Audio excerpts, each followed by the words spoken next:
All right. Today we are interviewing our featured. Jalil Lopez, if you're in the building, please come to the main office. Jalil Lopez. As I was saying, today we are interviewing the Litnex featured artist, Carolina Mayorga. We're going to be asking some general questions about her art and what inspires her as an artist. And then we're going to get into some more piece-specific questions, which you will be able to see up on the board here. So, Carolina, my first question is, what does the color pink have for you, since pink features so heavily in your artwork?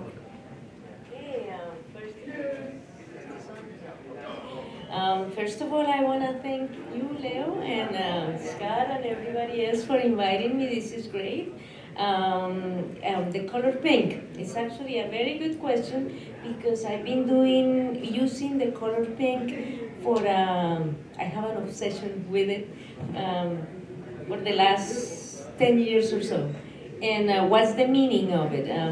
When I first thought about it, pink is a color that it's pretty, right? Everything when you put pink on things, things look good.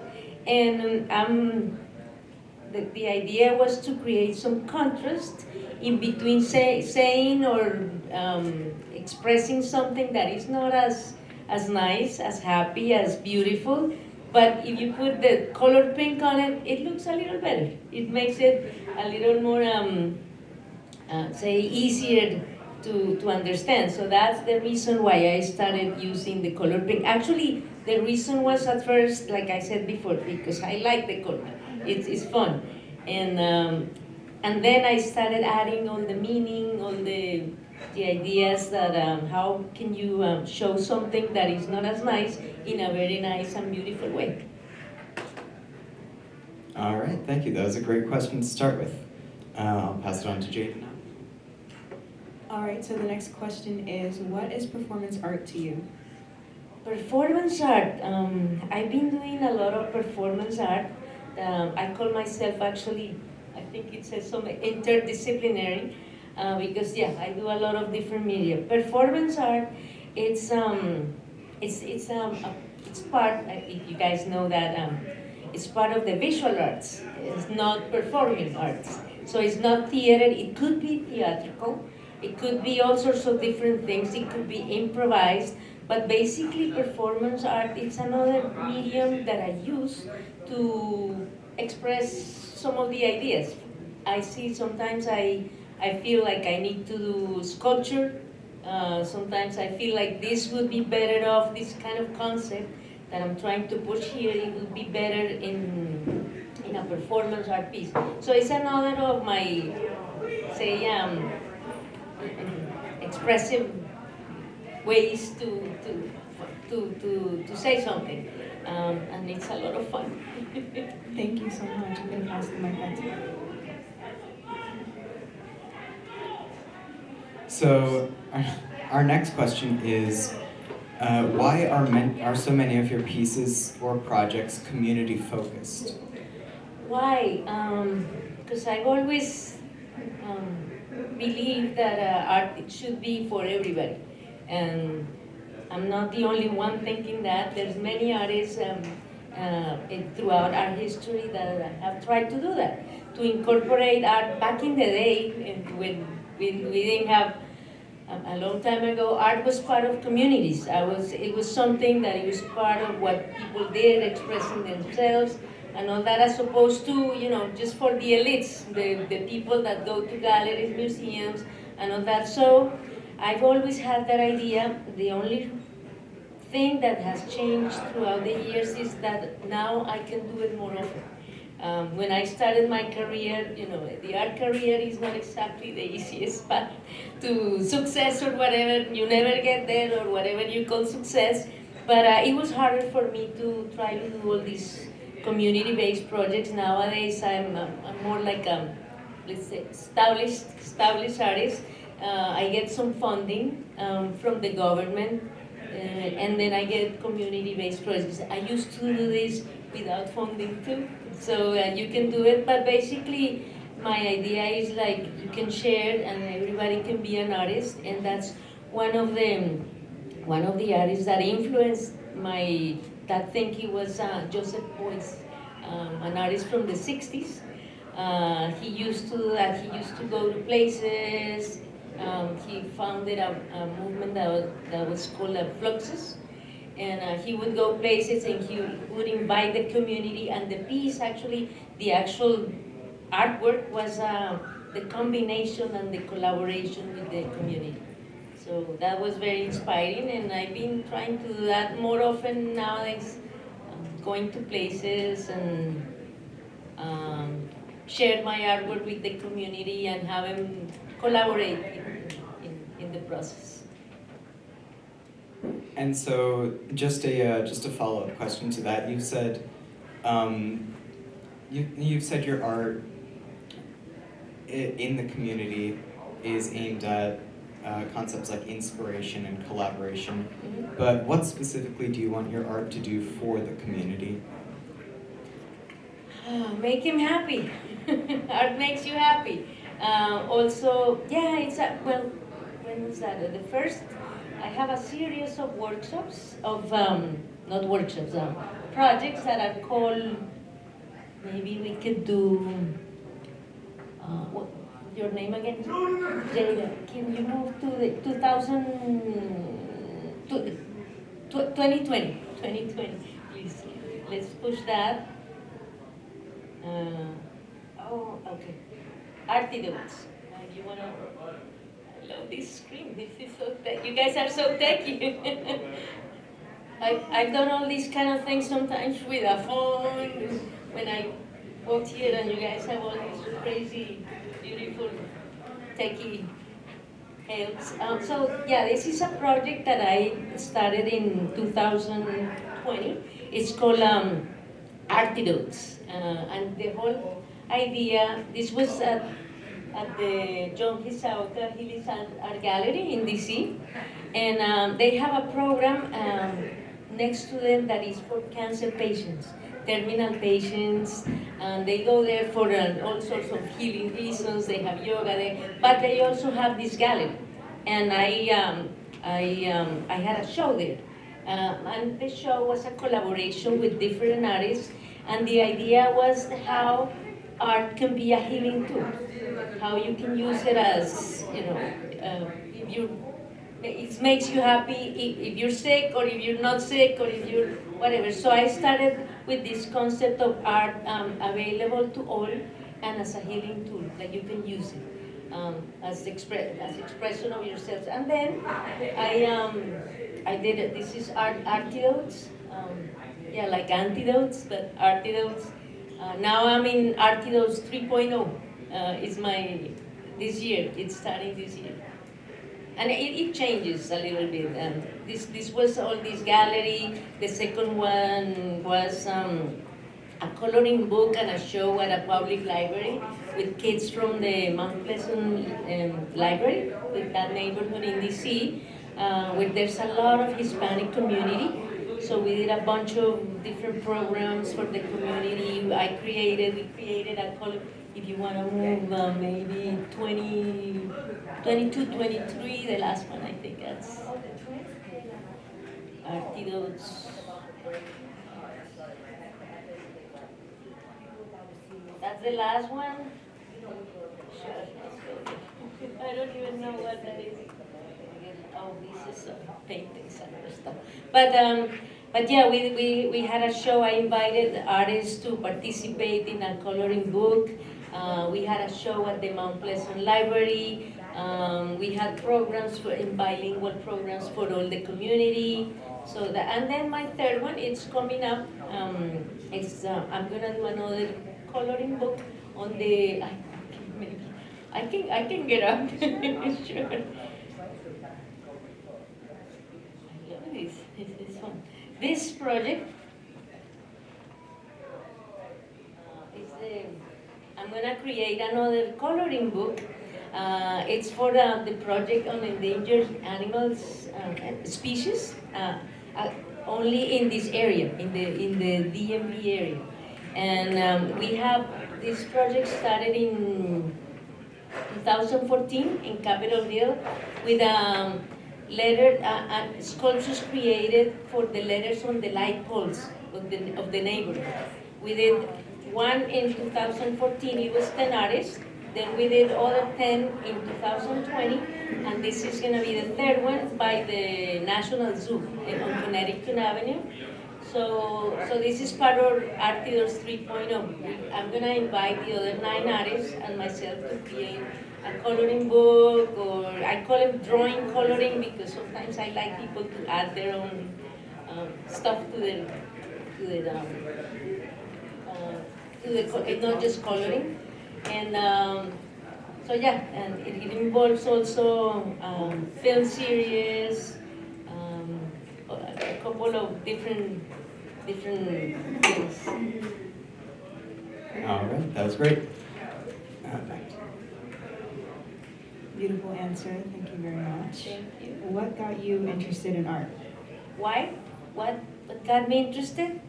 I don't even remember. Since I was a kid, I was always drawing and buying art supplies and colored pencils. I always liked it. It was not exactly, it's not that I decided to become an artist. It was much later in life when I said, okay, I want to be a visual artist. But before, it was just always something that I loved to draw, basically drawing.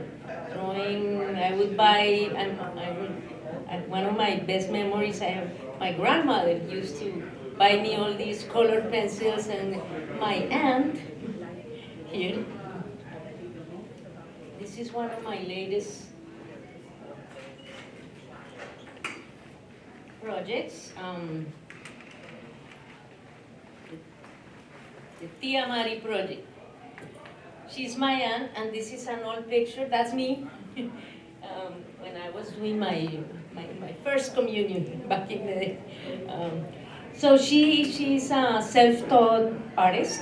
She's now turning 90 next year, and she was the one who actually inspired me to become an artist. She would come to my house, and she's like, yeah, this is the way to color. This is how you. So she and these are some of her artworks. I did a program last year, part of Artidos 2.0. I brought it here, and she did a workshop, and she did. We had a gallery talk in Capitol Hill Arts Workshop where I work at, and these are her paintings. She's I'm not a painter. She's a painter. But yeah, we did a whole program with her. This is all her artwork throughout her life, and so yeah, that was fun. She get that. This was July of this year.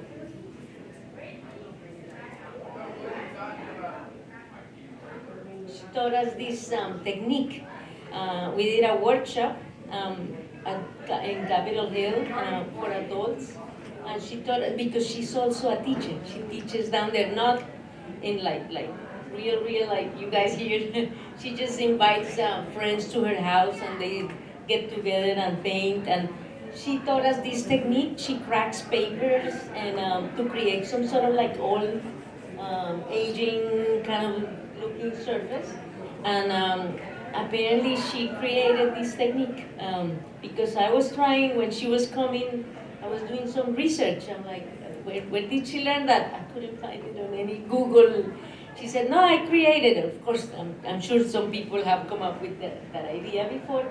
But then we did a workshop in Capitol Hill, and then she was teaching us this technique. Like you can see how it's with tissue paper and crack it, and then you paint on top. So she also does objects, like she paints on top of objects and all sorts of things. She makes little.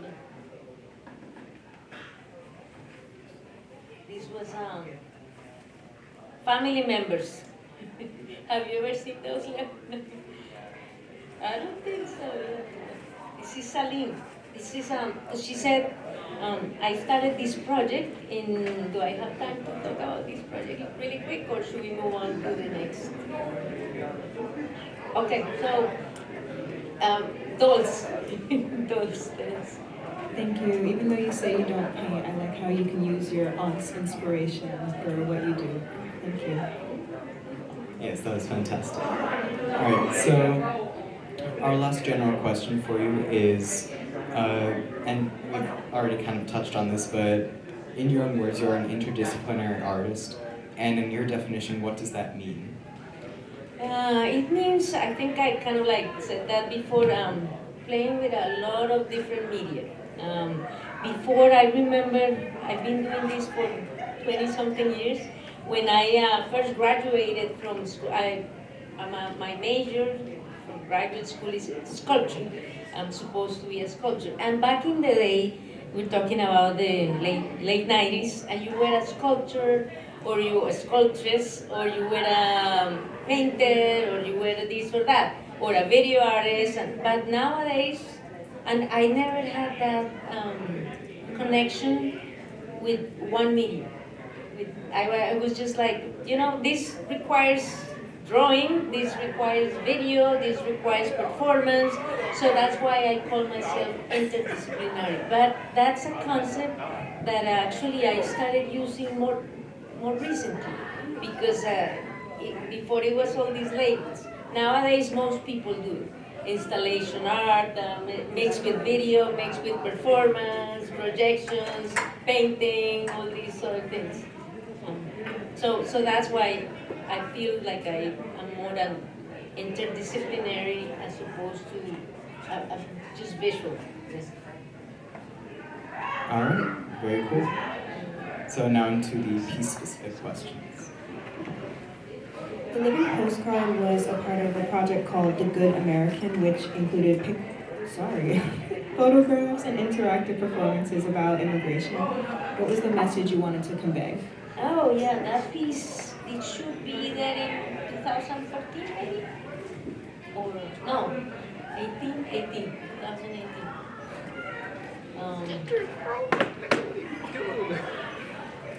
Yeah, that one, The Living Postcard. So yeah, that was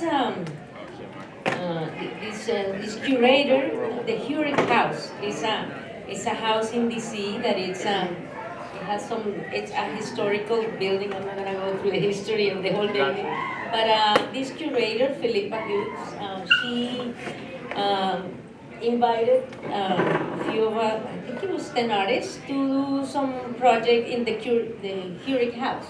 And so I did this project, The Living Postcard. It's a performance art piece, and it's also an installation. And the performance was this. I was sitting there in my, I'm Colombian, also kind of playing, that's one of the things in my artwork, playing with stereotypes related to my background. And then, so I was sitting there in a Colombian outfit, all still like this for a couple of hours, and people would sit there and would take pictures with me. I was the model. So that's, yeah, like some people were taking their own pictures. And so yeah, that was the message. And also, I think it had an installation part of it. I printed a bunch of little of those, and I put them on in tables. And one of the challenges of that show was we couldn't touch anything because this was a historic building. So the lady that was helping us, it was a challenge of like, you couldn't hang your own artwork. Like you had to hand it to the lady and like, yeah, maybe move it a little bit this way. So it was a nice experience, and I've done this piece in other settings too, different times. Very nice, thank you. I imagine sitting still for so long would be quite hard. It's not that hard. I've done, you kind of zone out. And I was sitting there. I mean, sometimes you don't even blink because you get into the zone. You know, like I don't know if you guys are familiar. Yes. Would you like to see my Oh, that's nice. I love that. That's a beautiful painting. Thanks for sharing. What do you think of the pink part? What's that? What do you think of the pink part? The pink part, I think it pops and it makes it a lot. It's the main thing, isn't it? Yeah. Yeah, definitely. So that's your favorite part of the drawing? Hmm? That's your favorite part of the drawing? I like the combination of everything. I like the black lines too, the ones that you did with the marker. Is that marker? Yeah. Yeah, I like that too. Also, I have another thing to show you. Really nice picture. Well, we will have lots of time for audience questions at the end. Put them out, and then we'll take a look at all those pictures in a little bit. Definitely. So, what was what we are? Oh, the sitting still? Yes. It's not that hard. Yeah, like when you start zoning out. So, in one of those, I didn't even blink. For like half an hour, I was like, and then you're kind of like observing, and this was a lot of fun because people sometimes they're scared of, yeah, am I gonna sit here or what am I gonna do? And sometimes you see a friend coming and the friend is you like, I'm not here. So it's challenging, but it's a lot of fun. And for me, performance art, because it's never been, it's natural. That's and going back a little bit about the question of you guys were asking about performance art. One of the things, and if anybody was ever want to try doing a performance art piece, it needs to be. I think one of the main things is natural. It's natural. Even if you're portraying some sort of character, is you. So when I sit there, it's not like I'm doing anything extraordinary. I'm not trying to become, I just sit there, hopefully in a comfortable position for a little bit, and that's it. Very cool. So we did kind of touch on this earlier, but we have another question about the Artidote project, and that is that the project sought to integrate art into daily life in the community. Can you give us an example of how you did that?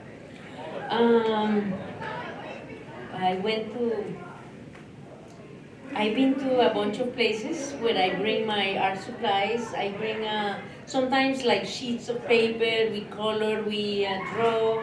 Around here, actually in Maryland, I've been to programs. Last winter, I did a program for a women's shelter. In DC, we brought the materials, we did some coloring, we did some drawing. I like to go places because sometimes, you know, and one of the greatest things I have is the support of my workplace, Capitol Hill Arts Workshop. I should bring all this, I'm always doing promotion. I've been teaching there, you've been there, to my building. I've been working there, next year is gonna be my 20th year. So they support all my projects, actually some of the things that I've done, it's in their venue. So we have more nowadays. I go there and teach a couple of classes for kids and adults, but most of it is different projects. And one of them it's all this community based, so they find places where I can go, where we can go and do programs for everybody. I've been to places in Maryland, Virginia, all over DC. So that's how all these community based projects, yeah, that's how they start. All right, that was awesome. The CHAW project included several initiatives such as Claw Garden, Little Claw, and the Claw Column project, all of them related to agriculture. What was the inspiration for this project? Oh, that one is 2021.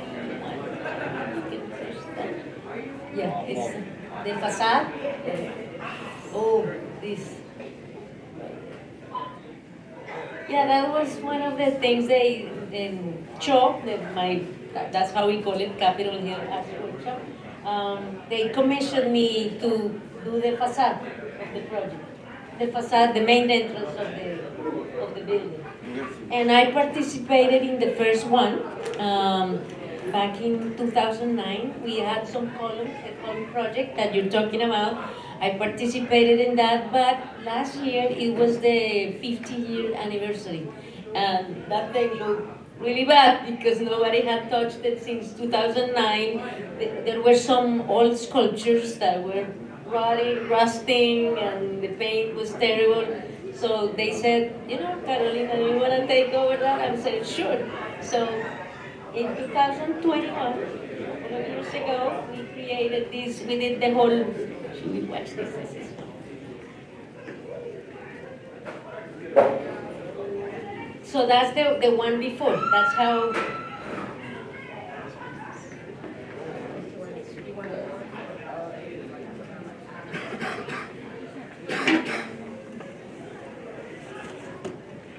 Yeah, this was the original that we did in 2009. And while we're showing that, I gotta tell you that we didn't have much funding for this project. CHO is an organization that is non-profit, that we don't have. So they said, you know what, we don't have much money. I said, we'll do it. So it was me and my husband carrying the ladder here and there, getting up there with friends.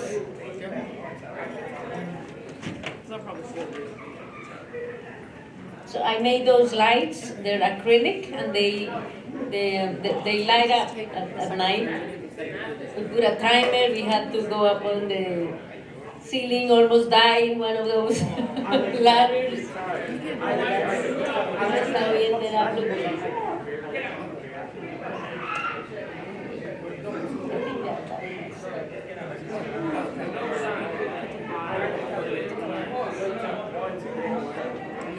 I love all the. Oh, and the garden was the year after. I wanted to do a lot more, but again, we didn't have much money. So all I did was basically put some tiles. Yeah. Let's go back to 2021, I think. And we did. So you see this? Throw back. I think you guys saw it already. It is here. But yeah, I did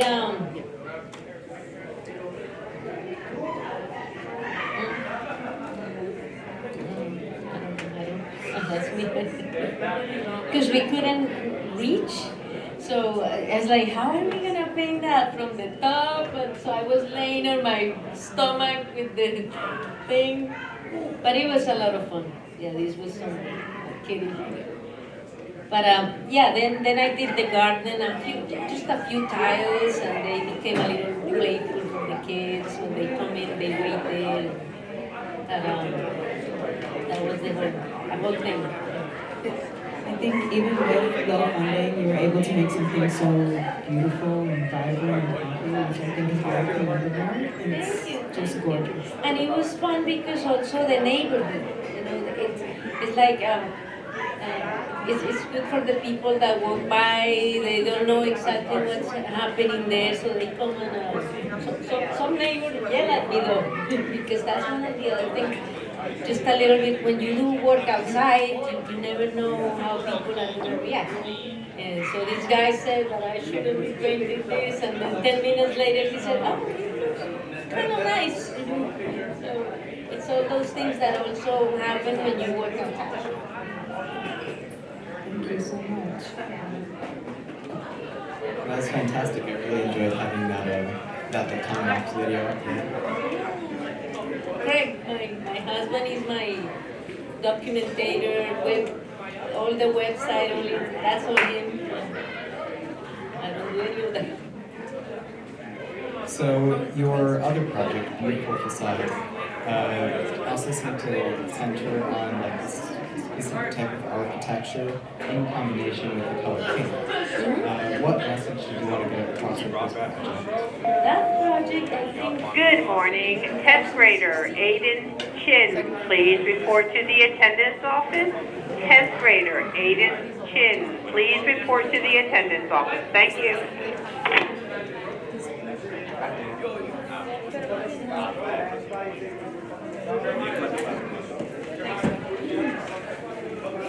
let's put this out because it's connected. The beautiful facade is another building that I created. And it's related to this show. It's actually right after this show. This was in 2019. And the other one I think was the same year, but a little later. So it's basically the title of this show, Pink Ranchos, another ephemeral zip codes. It was about displacement, and it was about how people live in improvised houses, like refugees, and all these things. That's also drawn from my own culture. When I lived back when I lived in Colombia in the 90s, there were a lot of displacement there, and people had to come up with anything to live, so they found little things here and there. So all these buildings, that the beautiful facade was fun.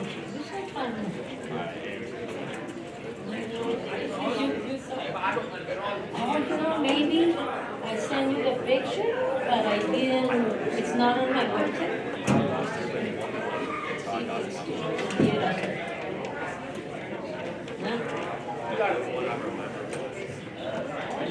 Oh, yeah.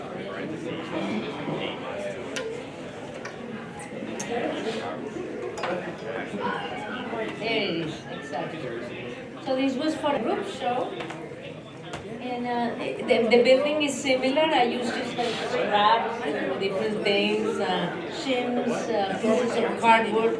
That's how people, when you have to improvise some sort of house for a second, that's what you use. And I had little videos of things that would happen sometimes in those houses. They were not really fun. For example, like domestic violence, or people are starving, and so I had little videos on each of those, doing things that, like one of the videos, it was like one of those paper dolls. I make paper dolls or fabric dolls, and I was like playing with the little doll, and at some point I would kick it or throw it. That kind of like a symbol of violence and all that. But the building was pink, and it was pretty. That was the whole point of beautiful facade. And that is just an amazing level of detail. Yes, especially in that like small space with the windows. That's really cool. And you know what? One of the things, just to add, cardboard and making sculptures out of cardboard is a lot of fun. It's a lot of fun. Because that's one of the things that you do when you're an artist too. It's not like, oh yeah, it's it's conceptual and sure, and the heavy message behind it. But when you sit in your studio and start pulling pieces of cardboard and putting them together, it's a lot of fun. It's just like, oh, I'm building this, I'm building that. So when you say that, yeah, it looks fun, is because it is. Tying that like fun aspect to the deep meaning, it just makes what the project itself is. And sometimes it's actually funny sometimes some of those videos are like so harsh that they're funny.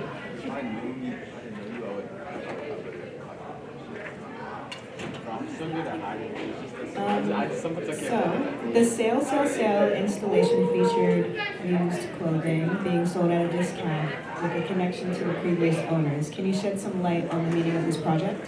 Yes, that's actually a very old piece. It's in here. You wanna learn?